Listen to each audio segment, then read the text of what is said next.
고린도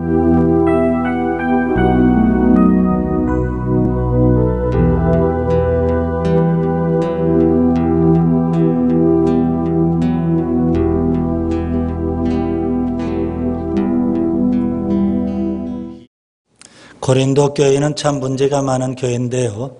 바울은 고린도 교회의 문제를 어떻게 알게 됐을까요?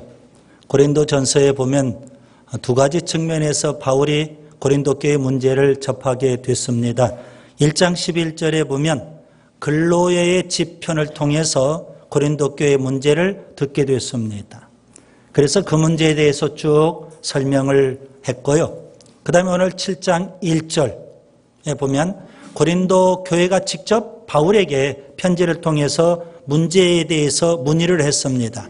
그래서 바울은 이제 고린도 교인들이 문의한 그 문제들에 대해서 이제 해답을 제시해 주고 있습니다. 특별히 7장 이후의 내용은 이런 문제들이 주로 다루어집니다. 7장은 혼인의 문제입니다. 그리고 8장, 9장, 10장은 우상의 제물의 문제고요. 11장은 예배와 성찬의 문제입니다. 그리고 12장, 13장, 14장은 성령의 은사의 문제, 그리고 15장은 죽은 자의 부활의 문제, 그리고 마지막 16장은 예루살렘 교회를 위한 연보, 구제의 문제, 이런 문제들을 다루고 있습니다. 오늘 고린도전서 7장 혼인의 문제입니다. 결혼해야 되느냐? 아니면 독신으로 살아야 되느냐? 혹은 이혼의 문제는 어떻게 하는 거냐? 그리고 이혼했는데 재혼해야 되느냐? 이런 문제들을 다루고 있습니다. 오늘 말씀은 참 미묘합니다. 잘못 들으면 시험에 들 수도 있고 상처가 될 수도 있을 겁니다. 그래서 먼저 제가 전제하고 말씀을 드리려고 합니다. 오늘 말씀을 여러분 들을 때 오늘 이후 상황으로 여러분이 그렇게 받아들이시면 됩니다. 그동안 내가 이혼을 했든 아니면 재혼을 했든 그러한 거 상관하지 마시고 오늘 이후 성경 말씀은 우리에게 어떻게 말씀하고 있는지 여러분이 받아들이시면 마음의 상처가 되지 않고 또 시험에 들지도 않을 거라고 확신합니다.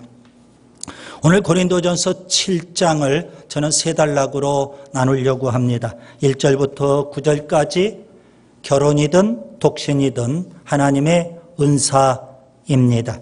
두 번째 단락 10절부터 24절까지 결혼이든 독신이든 특별히 결혼은 하나님의 부르심입니다. 물론 독신도 하나님의 부르심이지만 결혼은 하나님의 부르심입니다. 그 다음에 세 번째 단락 25절부터 40절까지 결혼이든 독신이든 주의 일에 힘써야 됩니다. 그래서 세 단락으로 나누어서 하나님의 은사, 하나님의 부르심, 그 다음에 하나님의 일, 이런 관점에서 우리가 말씀을 접근해 갈 필요가 있겠습니다. 먼저 첫 번째 단락입니다. 1절부터 9절까지 결혼이든 독신이든 하나님의 은사입니다.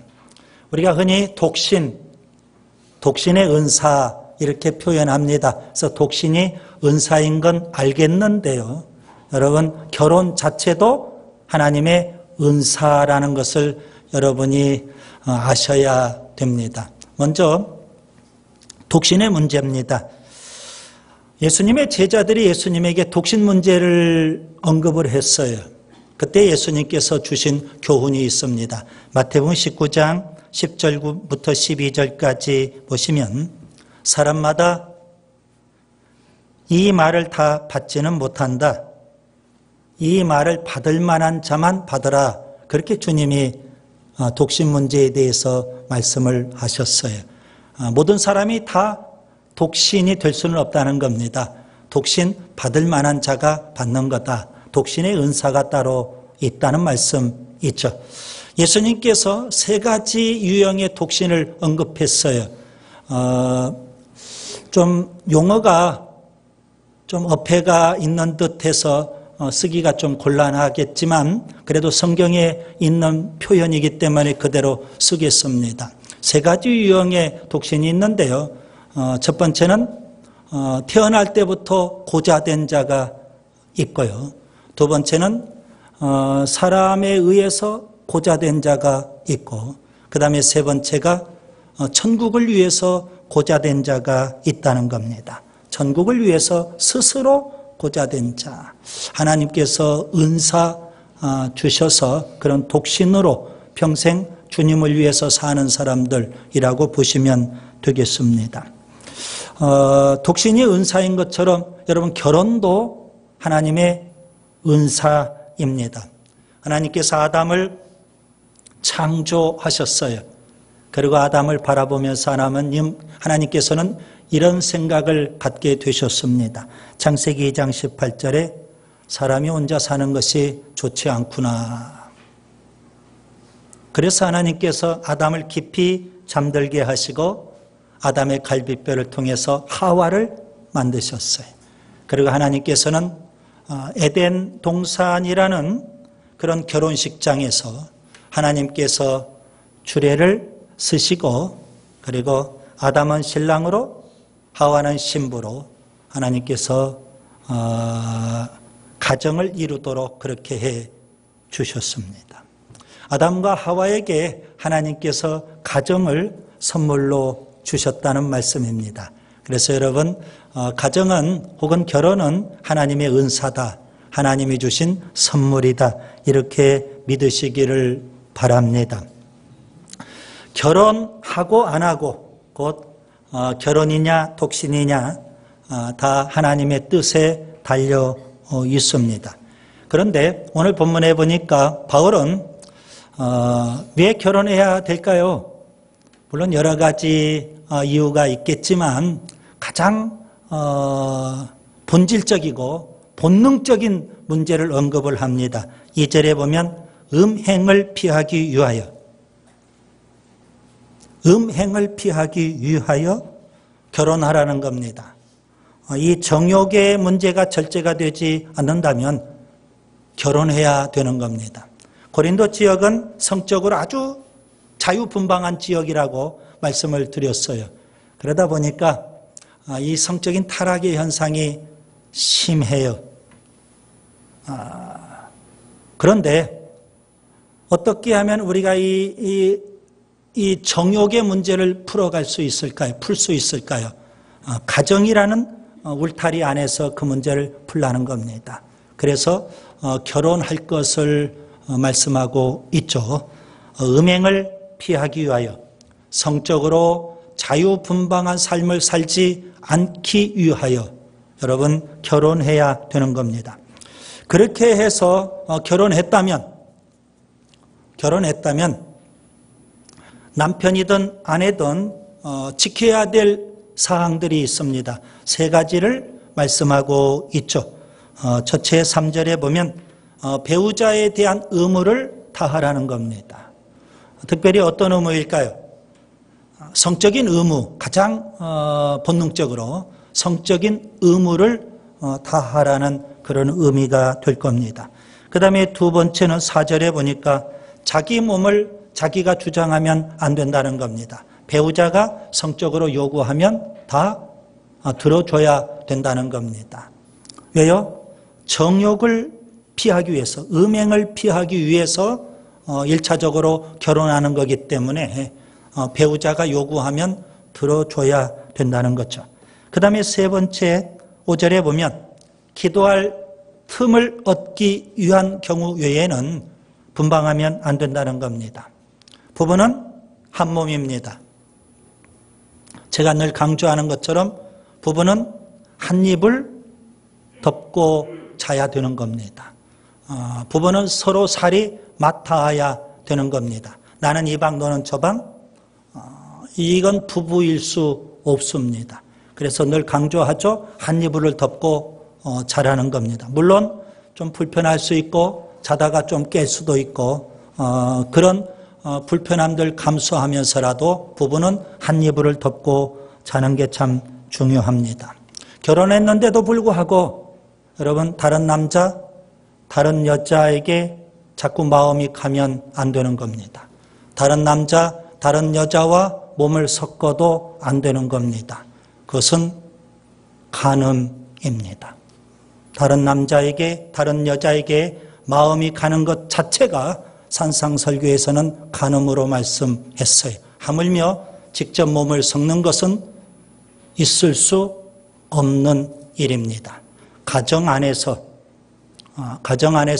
이 정욕의 문제, 성욕의 문제를 풀어가야 되는 겁니다.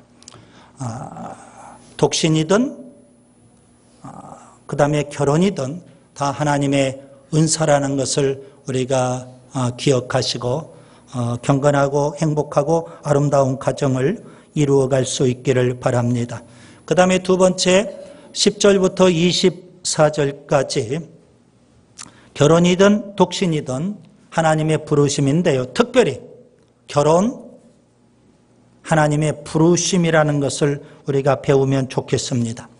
고린도 교인들이 혼인 문제뿐만 아니라 이혼 문제도 바울에게 문의를 했던 것 같습니다.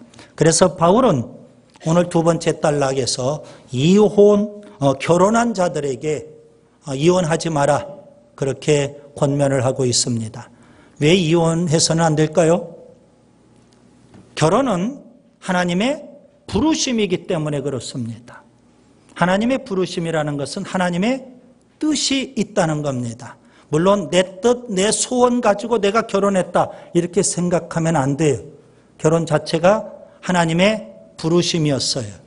하나님의 선하시고 기뻐하시고 온전하신 뜻이 그 안에 있는 겁니다. 그렇기 때문에 내 마음대로 이혼하면 안 된다는 말씀입니다.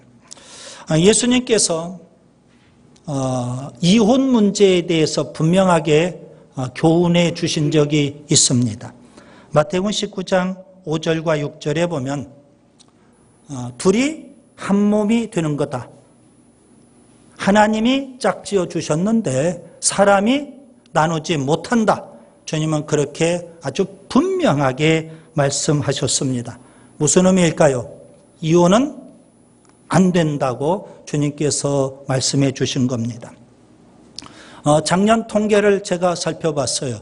2016년도 통계에 보니까 우리나라에서요 10만 7,328쌍이 이혼을 했어요. 아주 부끄러운 수치이죠. 그중에 30.4%가 황혼 이혼입니다. 20년 이상 살았던 부부가 황혼의 이혼을 하는 경우. 그런데 그 수치가 계속 높아갑니다. 우리가 잘 아는 대로 남편이 퇴직하고 이제 연금 받을 때가 되면 그때 결정적인 순간에 이혼해서 그렇죠. 퇴직금 아니면 연금 나눠 갖고 너는 너 나는 나 각자 살자는 겁니다. 그래서 황혼 이혼이 굉장히 늘어가는 그런 추세입니다. 그래서 남자분들에게 제가 말씀을 드리는데 아내분들에게 잘하셔야 됩니다. 황혼의 이혼을 당해서는 안 되기 때문에 그렇고요. 더더욱 저는 하나님 말씀이기 때문에 강력하게 말씀을 드려요. 황혼 이혼이든 뭐든 이혼은 안 되는 겁니다. 하나님께서 싫어하시는 거예요. 이런 말이 있죠. 이혼으로 이득을 본 사람은 남편도 아니고 아내도 아니고 변호사다. 그런 말이 있어요. 이혼하면 더 좋을 것 같은데 100이면 100 다 더 불행해지는 겁니다. 아무튼 성경에서는 이혼을 반대합니다. 서두에도 말씀드린 대로 이미 이혼했어요. 그렇다면 어떻게 해야 될까요? 11절에 보니까 그대로 지내든지 아니면 다시 합하든지 그렇게 성경은 말씀하고 있어요. 다만 이런 경우가 있을 겁니다. 신앙적으로 남편과 아내가 합할 수가 없어요. 남편이 잘 안 믿어요. 자, 믿는 내가 믿지 않는 배우자 때문에 이혼하겠다. 성경은 오늘 본문은 그것도 만류하고 있는 겁니다. 남편의 구원 때문에 아니면 배우자의 구원 때문에 좀 참고 기다리라는 겁니다. 하나님이 나를 통해서 배우자가 구원받을지 어찌 알겠느냐. 바울은 그렇게 우리에게 교훈해 주고 있죠. 다만 믿지 않는 배우자가 믿는 나와 이혼하기를 원한다면 그건 어쩔 수 없는 상황이니까 받아들일 수 있겠다는 겁니다. 그럼에도 불구하고 본질적으로 하나님께서는 우리의 가정이 화평한 가정 되기를 원하시는 줄 믿습니다. 15절에 보니까 화평한 가정으로 하나님께서 우리를 불러주셨다는 사실입니다. 그래서 각 사람은 하나님이 부르신 그대로 지내야만 되는 것이고 하나님이 거하시는, 여러분 오늘 24절에 보면 하나님이 함께 거하시는 그런 경건한 가정을 이루는 게 참 중요합니다.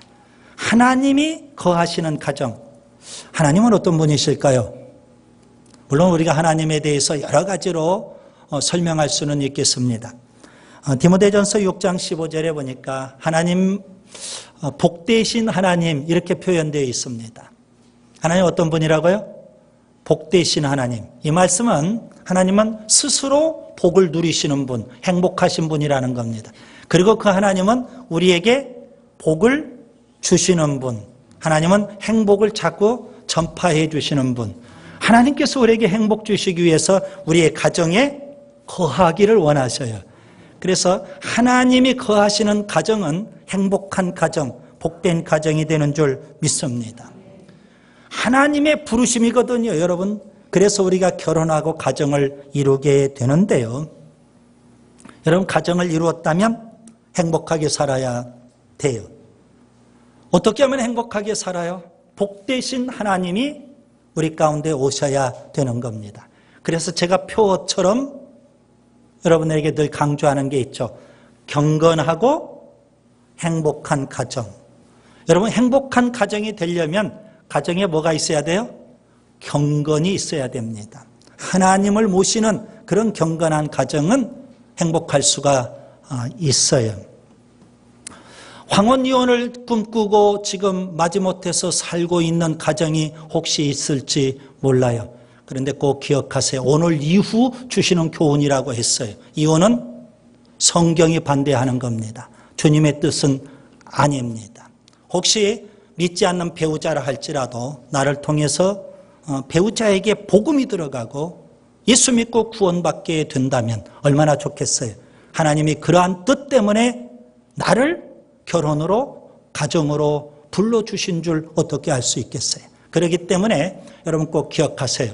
하나님께서 부르셔서 가정을 이루었는데 사람인 우리들이 인위적으로 그 가정을 깨고 이혼할 수는 없다는 사실입니다.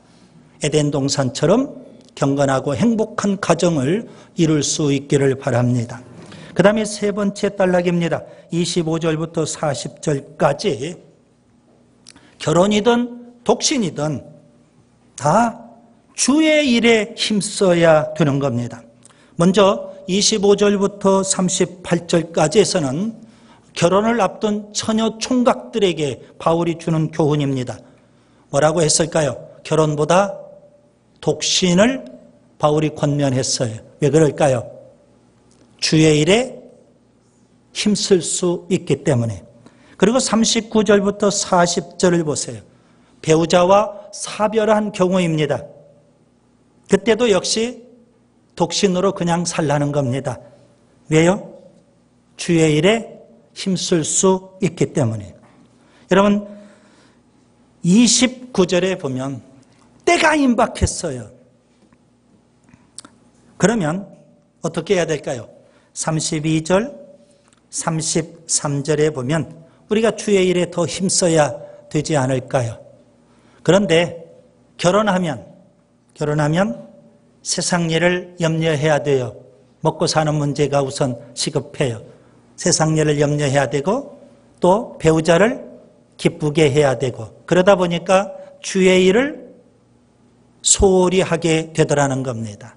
그래서 바울은 처녀 총각들에게는 나처럼 독신으로 살라 그렇게 바울이 권면을 해요. 그리고 사별한 사람들에게도 그냥 독신으로 살면서 때가 임박했으니까 우리가 주의 일에 더 힘쓰는 게 좋지 않겠느냐 그렇게 권면하고 있습니다. 최근에 가톨릭에서는 신부들이 부족하다는 이야기가 간간히 나옵니다. 왜 그럴까요? 독신으로 평생 주의 일을 하면서 살아야 되니까 이제 지원자들이 자꾸 줄어든다는 이야기 있죠. 그런데 바울은 평생 독신으로 살면서 주의 일에 힘썼거든요. 그래서 강조점은 결혼을 하든 독신으로 살든 우리가 주님의 일에 힘써야 되겠다는 겁니다. 처녀 총각 때는 우리가 열심히 봉사도 하고 충성도 하고 주의 일에 힘썼어요. 그런데 결혼하고 나서 오히려 주의 일을 등한히 한다면 주님이 기뻐하시지 않겠죠. 주님이 원하시는 건 뭘까요? 주의 일에 더 힘쓰는 것인 줄 믿습니다. 20세기 최고의 복음주의 신학자 잔 스타트가 있습니다. 저도 아주 존경하는데요. 그분은 평생 독신으로 살면서 복음을 전하고 수많은 저수를 했던 겁니다. 굉장히 영향력을 끼친 그런 분이었죠. 이렇게 독신으로 살면서 얼마든지 주의 일에 더 힘쓸 수 있지 않겠느냐. 바울이 그렇게 우리에게 권면해 줘요. 젊은이들에게 줄 수 있는 교훈이 있겠습니다. 최근에 우리 사회에 새로운 결혼 풍속도 여러분이 잘 아실 겁니다. 실험 결혼이라는 게 자꾸 만연되어 가고 있습니다. 서구의 잘못된 결혼 풍속도가 들어온 건데요. 실험 결혼이 뭘까요? 일단 살아보는 겁니다. 혼인신고 안 하고 몇 년 살아보고 실험적으로 그리고 그때 가서 좋으면 정식으로 이제 혼인신고도 하고 가정을 꾸려서 살겠다. 실험 결혼이에요. 제가 아는 어떤 목회자는요, 딸 둘이 있는데 딸들에게도 그런 뉘앙스의 말을 해서 제가 조금 충격을 먹은 적이 있습니다. 이건 성경적이지 않죠. 또 이런 결혼 풍속도도 있습니다. 계약 결혼이라고. 20세기 최고의 지성이라고 하는 사르트르가 계약 결혼을 했었죠. 일정 기간 계약을 맺어요. 그리고 부부로 살다가 쿨하게 계약 기간이 끝나면 남남으로 돌아가는 겁니다. 여러분 최근에 대학가 방값이 너무 비싸죠. 그리고 생활비도 너무 비싸고 그러다 보니까 방값 또 생활비를 절약하기 위해서 일종의 계약 결혼이 성행해 가고 있는 겁니다. 그래서 일정 기간 동안 같이 살면서 방세도 절약하고 생활비도 좀 줄이고 그렇게 쿨하게 살고 또 쿨하게 헤어지는 그런 풍속도가 또 만연되어 가고 있지 않습니까? 다 비성경적이라고 보시면 되겠습니다. 우리는 결혼을 하든 독신으로 살든 혹은 사별해서 다시 재혼할까 고민하든 초점은 주의 일에 우리가 더 열심을 내야 되겠다. 바울은 그렇게 우리에게 권면해 주고 있습니다. 이제 말씀을 정리해 봅니다. 오늘 세 가지를 말씀을 드렸어요.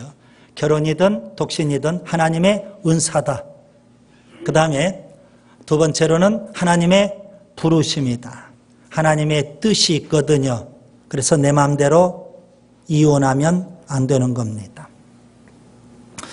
바울은 독신을 좀 선호했어요. 결혼이든 혹은 독신이든 바울은 독신을 선호했지만 중요한 건 뭐예요? 우리가 주의 일에 더욱 힘써야 되겠다는 겁니다. 여러분 소크라테스를 잘 아시죠? 소크라테스가 소크라테스 될 수 있었던 것은 그의 아내 때문이죠. 그의 아내가 아주 유명한 악처였습니다.